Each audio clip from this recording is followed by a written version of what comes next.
Hey everybody, this is Dominic D'Angelo, WrestleZone.com. Today's date is February 13th, 2021, and we are a few days away from Filthy Island on MLW.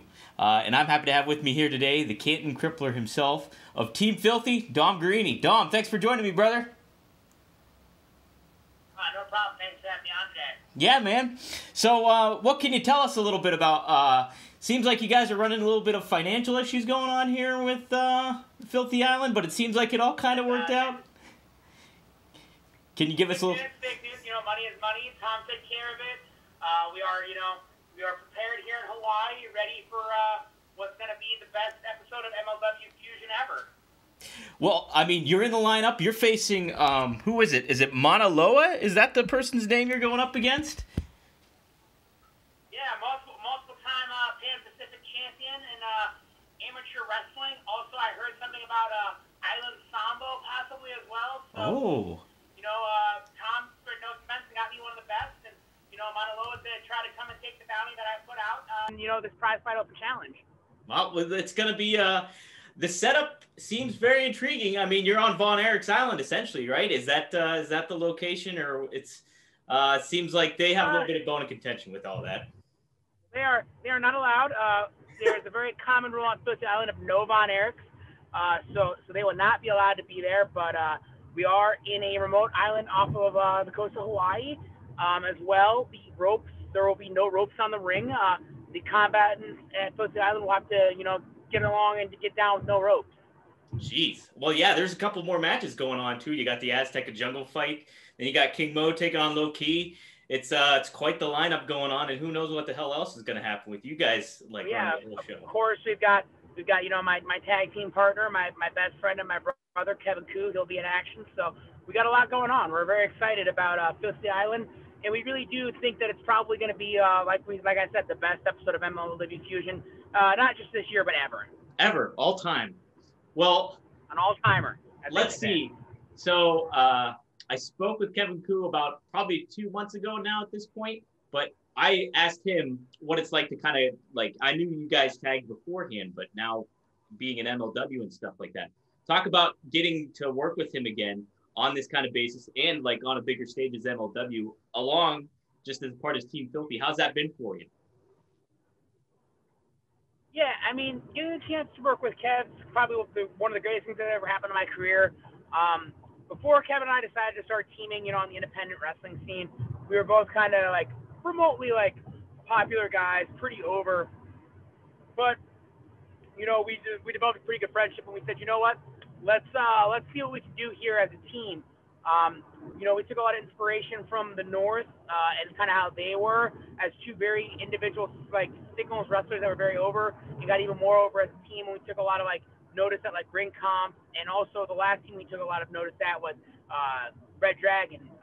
Bobby and Kyle were pretty over as singles competitors, and when they became a team, it kind of put them over the edge and it got them more exposure. So when we did that, it was all kind of a start, and then as it all kind of burgeoned, Kevin and I decided how much we love tag wrestling, and it really became kind of a passion for us to the point where we wanted to do it everywhere we could. And when the opportunity for Kevin to sign with MLW came along, and just to keep that train rolling, it was a no-brainer. Kevin's probably my best friend in the world. Truly, if I had a brother, it'd be Kevin. So, to have him there all the time is great. And right there, it's like we have our drunken uncle, Filthy Tom, with us all the time now, too. Tom is always with us, keeping the mood light, and always kind of keeping us on that straight and narrow path, too.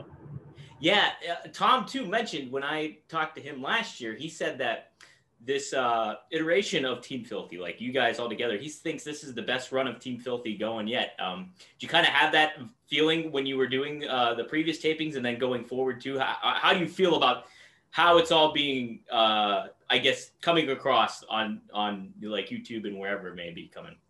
Yeah, one of the 37 media outlets that we have now. But no, I think this is probably the best iteration of Team Filthy that has come along. I watched the product before, and I'd always wanted to kind of, get into MLW and be a part of that. And, we weren't really sure where we were going to go with my character at first when I came in MLW.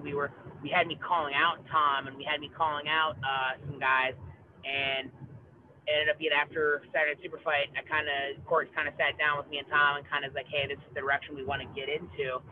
And originally, what I was told was that they were looking at stuff with James, myself, and Tom, and then they kind of stepped that back, and it came to Eric Stevens, Tom, and myself. Yep. And that was a great iteration too, because Eric and Tom and I are very, very close. I consider Eric like a father to me in the wrestling kind of like world. So that was a great fit. But we always kind of knew that Eric Stevens thing had a timeline. You know, Eric was looking to retire last April pre-pandemic, and then he kind of put it off post-pandemic, and then he got a knee injury doing jiu-jitsu of all things. Wow. So then he accelerated that. And then around February of last year was when Kevin signed. And I remember Court asking if me and Tom, if we thought he'd get fit, and we said absolutely. So we kind of put the wheels in motion, and that was supposed to happen, of course, earlier than it did. But we did the whole thing throughout the summer with me searching for the new Team Philly member with the sponsorship money. Yeah, right. And that was kind of like our idea to introduce Kevin. It also just happened to be just perfect that, you know, all of us were all together at the same indie shows at that time. So it all kind of worked out. But I think that one of the big things, and I know that Court would really kind of reiterate this as well, is that one of the things that makes this iteration of Team Filthy probably the best is the chemistry that we have. We really just kind of all play off each other perfectly.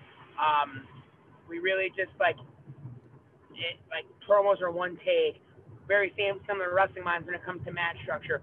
It's all just one mind, so it all works out really well. And you got it's kind of like the perfect combination, really. You can, I mean, as a viewer too, I can see that a lot because from just the skits that you've done, like Filthy Does Dallas and different things like that, it's like, it's got to be pretty cool. How has it been to kind of like show a little bit of the comedic side to you too? Because when you came in, you were just all business and like just wearing the gi and kicking ass, and now it's kind of with Dirty Uncle Tom hanging out, you kind of got that balance of everything going on. Talk about that a little bit. It's fun because, you know, one of the things I always remember William Regal telling me, like when I did a seminar with him, was that wrestling is a circus and it's a variety show. There's got to be a little bit of something for everybody. It can't all be just one way. Like, as much as like Tom and me and Kevin love straight ass kicking wrestling, you know, there needs to be some comedic elements in there. And you can't just pigeonhole yourself into one thing, because then you're destined to be no greater than just that one thing. So right. I really think that like a lot of the stuff that Tom and I have been able to do with the Filthy Does Dallas stuff, and the stuff that we've been able to do now with this Filthy Dallas thing coming up, it really kind of shows the range we have as characters. And I think that, you know, that's the most important thing. You know, Stone Cold Steve Austin is the most over wrestler of all time. Whether you want to, like, we can debate that all day, but he could be a serious ass kicker one moment, and then he could be singing Kumbaya the next minute with Kurt Angle in the back. So it's like, you got to have that range if you want to, you know, be something in this business. Yeah, totally. And like, it just calls for the moment too, whatever the moment may be. It's like, you want to be ready for that. And, you know, is there certain, whether it's comedians or movies, is there certain ones that you've kind of been influenced from, that you get your sense of humor from, would you say? Oh man. I'm like a 90s kid, so I take a lot of like stuff, just like cool stuff out of Chris Farley movies, a lot of stuff out of like live action Disney movies. Like, probably one of my favorite movies of all time is Heavyweights. Yeah. So like, there's so many good comedic things in the movie Heavyweights that people forget about. And then like the 2000s like comedy scene is like big for me. Of like, I like really obscure like movies that some people might consider bad movies. Like, I love Saving Silverman, and I pull a lot out of me too, Silverman. Man. Yes. So like, there's a lot of like movies I just remember renting when I was a kid, and like I have all these lines memorized in my head. And then you can bring up movies from like the last few years of like, or like the last like 10 or so years, like the Anchorman and the Dodgeballs of the world. So I like to pull all from that. Like, it makes me feel old to know that Dodgeball is almost a 20-year-old movie. What? Holy shit, you're right. It came out in 2003. We're in 2021, so that movie's like almost 20. That movie is old. Well, it's old enough to vote. It used to be old enough to smoke, but most states are up to 21 now. Oh man, that's sobering. That's real sobering to think. Holy shit, dude! Saving Silverman's up there. It's like, I think it's in my top 5 comedies. Dude, Jason Biggs, Jack Black, Steve Zahn, it's all so good. Like, I understand why some people might not like it, because it's such like lowbrow humor, but it's so good to me. Oh, I love it. Good. Yeah, there's so many good elements. The coach, you boys got to coach. Artie Emery as the coach. Neil Diamond's cameo in it. So good. Yeah, you can't top it, man. So, talk about so you're pretty obviously you're tagging with Kevin, but like you had a bit of a singles run before that. Is there anybody in particular that you would have been like, man, I would have loved to work one-on-one with that guy, or maybe somebody down the road? Is there particular singles wrestlers that you're still addressing locking up with in MLW? Fatu is definitely a singles wrestler that I've always wanted to lock up with. Mm-hmm. I think that obviously the way we all. Oh, lost you, Dom. Oh, are we there? Are we back? You're good. You're good. Are we back? Yep. Okay. Fatu is one of the guys that I always look at. Obviously, you always want to wrestle kind of the top of the food chain. Yeah. And he's the best. I mean, obviously, this very long reign as champion. So Fatu is definitely one that would be on my list. As well, I look into some of the other guys, in the company. I mean, anybody who knows me knows kind of like my idea behind pro wrestling is like I love 2005 to 2008 Ring of Honor. So yeah. Low-Ki is like some kind of interaction with Low-Ki would be big for me. Otherwise, like I kind of look into it as now as like right now Kevin and I are so patterned into the tag team scene, and there's been a lot of turnover to the MLW roster in terms of like a lot of the guys that were really, really, really aggressive and good matches for me, guys like Davey Boy, guys like Tim Thatcher. Those guys are kind of gone now on the different things. So right now, I think most of my focus is on the tag division. But like I said, Fatu would definitely be up there. And, pending how his contract situation works out, Simon Grimm is the guy that's always somehow eluded me as like a singles opponent. So I wouldn't mind wrestling him as well. Yeah, those are great ones. And like, yeah, you talk about all those. Like, that's the thing about MLW from like that now to the past. It's like they've had such an array of talent come in and out, and it's neat to have those as spotlights for those moments in time. Yeah, as far as doing tag work, being up against guys like you fought TJP and Bu Kondo, and then it looks like, I mean, it might be a matter of time before you lock up with the Von Erichs. Is there a certain style that you're looking forward to combating against when it comes to either like the Von Erichs or like even the tag champs like Lost Parks going on too? Yeah, I think that I look at like Los Parks, they're very brawler, lucha-esque, and I think that Kevin and I's style matches up very, very well with them, and that it's going to be a whole kind of different animal than anything else the Parks are going to see in the tag division. Obviously, the Parks have their match with TJP and Bu Kudao, and they have another title match coming up here with Contra Unit. So I think in due time, we're kind of like the perfect kryptonite to the Parks. I think that, right now is their time. And obviously, we had a tough loss to Bu Kudao and TJP. But, in due time, kind of the more conditioning we get out there and the more kind of we get accustomed to the scene, I think it's going to be big for us. And definitely like that hybrid lucha brawl style, something that I think Kevin and I are really interested in really kind of trying to take down. Also, I really am interested to like take with the Von Erichs, because the Von Erichs, for as traditionalist as they are as tag team, as wrestlers, coming from the world-class background of their father, right, they really don't adhere to those tag rules the way that they should.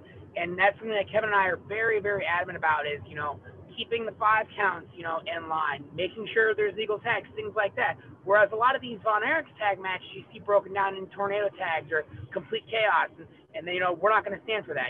That's one of the things Kevin and I are here in the tag division do. We're kind of here to kind of hopefully restore a little bit like pride and honor to it and adhere to the tag rules, Hey, there's certainly, you got to have the balance, no doubt about it. What my question too is the look that you and look and style that you've kind of changed since coming into MLW. Was that more so to balance out with Kevin Koo, or was like getting rid of the gi and so far and like donning the mullet, or is it just like a choice of style that you were going with, or is it a little bit of both? It's a little bit of both. When I came in, Court and I had discussions about what he had thought would be kind of like the best way to go about it. And he really liked the idea of the gi. He thought the gi was perfect for a TV product. And I wasn't disagreeing with him at first.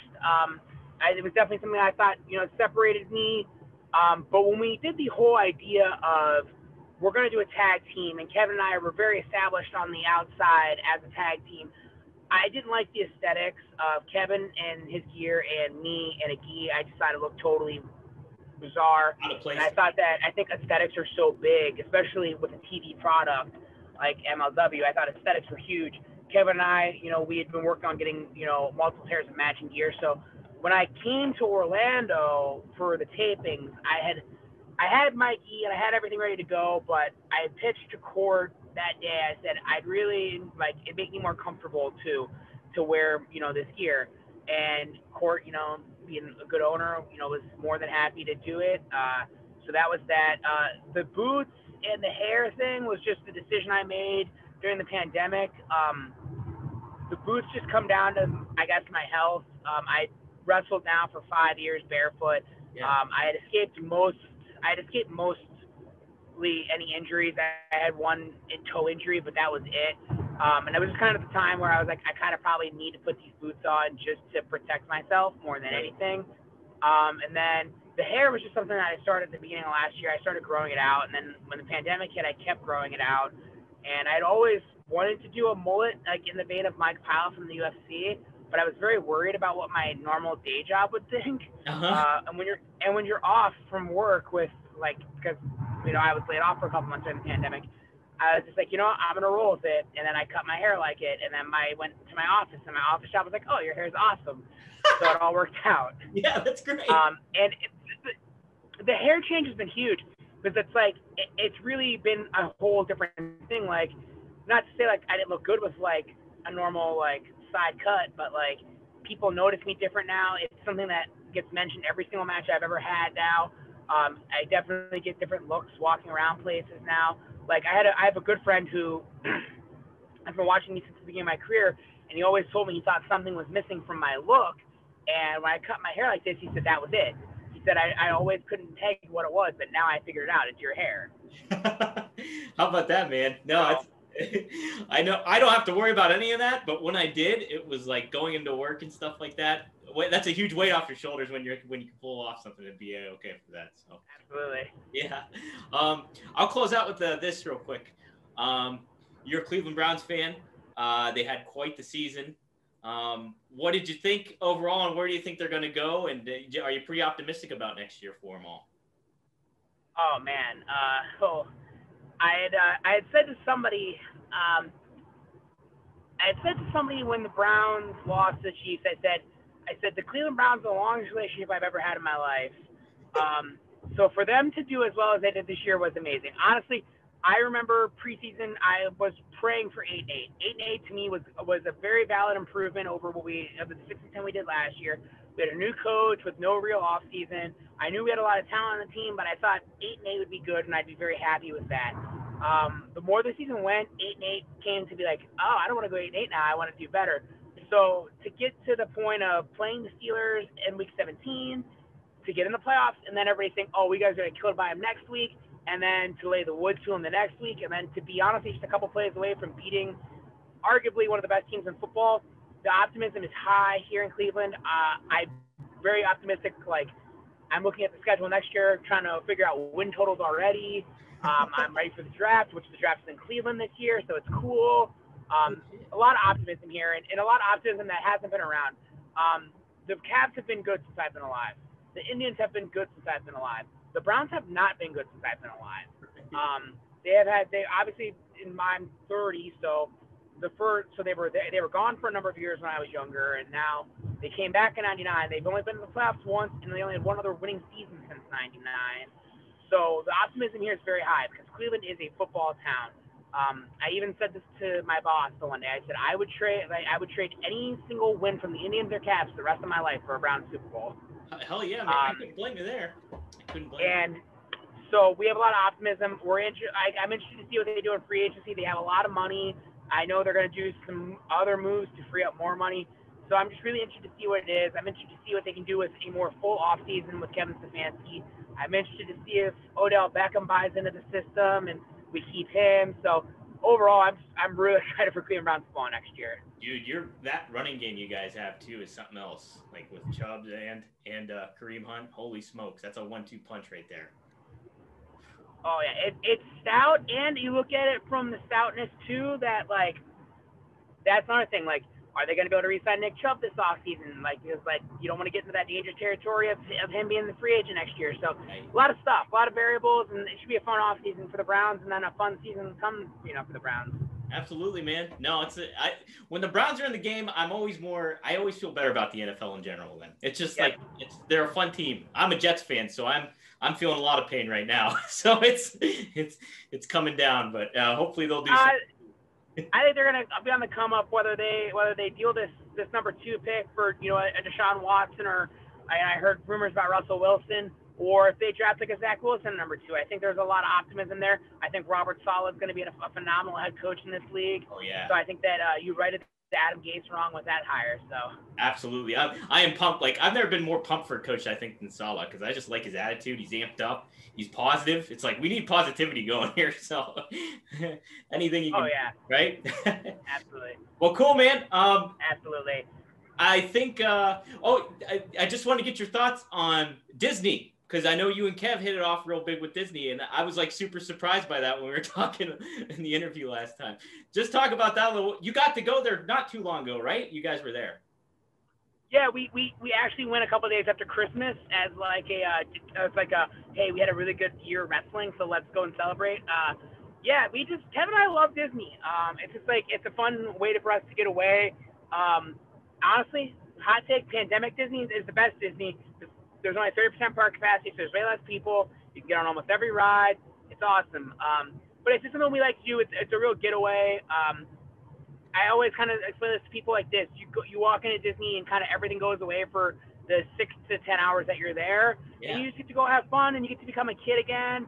So I think it's like we channel ourselves as these violent individuals, but we're able to go and let go of that violence for, a whole day or multiple days at that point. Yeah. You're not breaking bones for this time around. You're just taking it easy. Nope. Yep. Well, cool, man. Anything you want to plug otherwise and stuff like that? You got some cool teas happening on your site, I know, and everything like that. Absolutely. So we have a few things I can plug here. One, of course, is the Big Cartel. So I have my own store, dguarini.bigcartel.com. I've got tees, hoodie. I got tees, hats, pins, all kinds of fun stuff there. And then, of course, Pro Wrestling Tees. You can check for me. Also on the MLW website, there's my shirt, and we have a Violence is Forever shirt.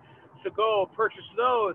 In addition to that, watch MLW every Wednesday at 7 p.m. on, oh my goodness, where are they? Everywhere. It's on YouTube. It's on Fubo.